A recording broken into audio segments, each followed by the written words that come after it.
Kiddi, það leikur á móti Strasbourg á morgun, hvernig svona leggst þetta í þig?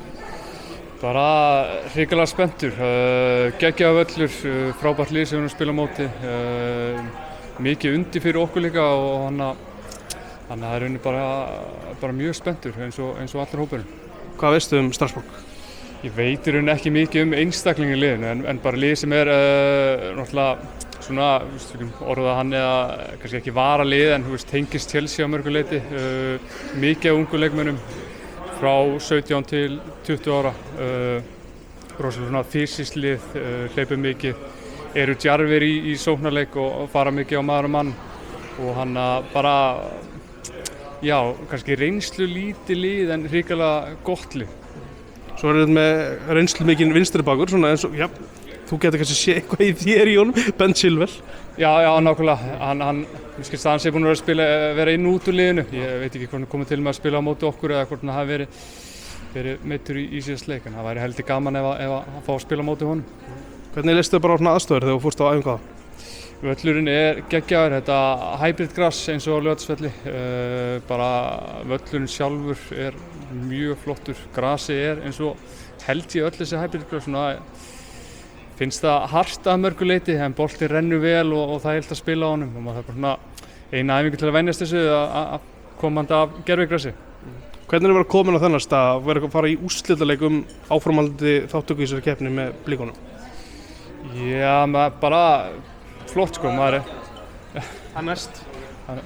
Við erum svo sem ekkert eitthvað mikið að pæli í hana anstæðingu, þannig að förum bara í hana leik með okkar gildi og hvað við ætlum ekki áherslu á eins og við höfum alltaf gert í þessum Evrópukeppnum, þannig að Evrópuleikjum, þannig að svo sem ekkert mikið að velta upp fyrir mér en ef maður pælir í þetta lið sem er í 8. sæti í frönsku deildinni að Blikar sig komið á stað að keppa við það er góður stað til að vera á.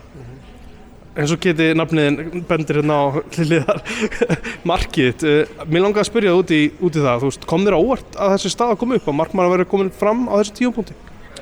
Kannski skrítið, það eru 4-5 mínútur eftir, svo sem aðdragandinn að markinu þá tekið svona smá sénsinn á því að fá hann þarna og Gabriel bara setur hann bara í channelinn og svona lesa ágætlega vel, síðan bara skemmtilegt fyrir mig persónulega, ég upplifa mikið með Breiðablik gennum tíðina að hafa skorað í rauninni fyrsta sigri Breiðabliks í þessari konferens-deildakeppni í rauninni, þannig að það er bara skemmtileg minning fyrir mig. Hvernig voru þessar sekundur og meðan boltinn var á leiðinni í markið? Var hægar, ég get morðað þannig, ég var svo sem ágætið sjónurinn á þessu og fyrir mig leit út fyrir að boltinn var að fara hreinlega út af sko, en hann tekur einhvern sveigana og endar inni, hann hefði bara mikið gleði sko. Aðeins út í þína framtíð, þú ert að vera samningslaus, hvernig er staðan á þér? Staðan er sú á bara eftir að tilkynna, en ég er semst búinn að gera eins á samning við Breiðablik, þannig að það kemur væntanlega bara á morgun eða hinn eða bara hvenær sem þeir tilkynna það. Var einhver spurningum bara frá þinni lið hvort þú eru áfram?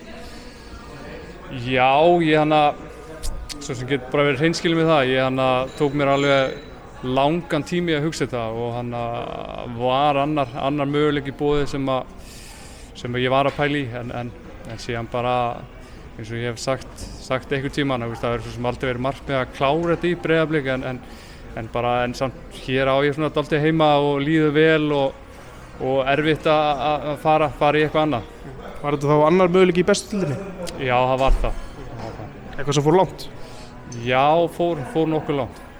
Breiðablik svona var niðurstaðan? Já, eins og ég sagði, bara Breiðablik er niðurstaðan og bara hrikalega spenntur fyrir því að taka heilt prísi svona á næsta ári og vera í svona aðeins betra standi í byrjun móts heldur en ég var þegar ég kem inn í mitt mót þetta ár. Takk fyrir þetta, Kiddi, gangið vel á morgun. Já, takk fyrir það.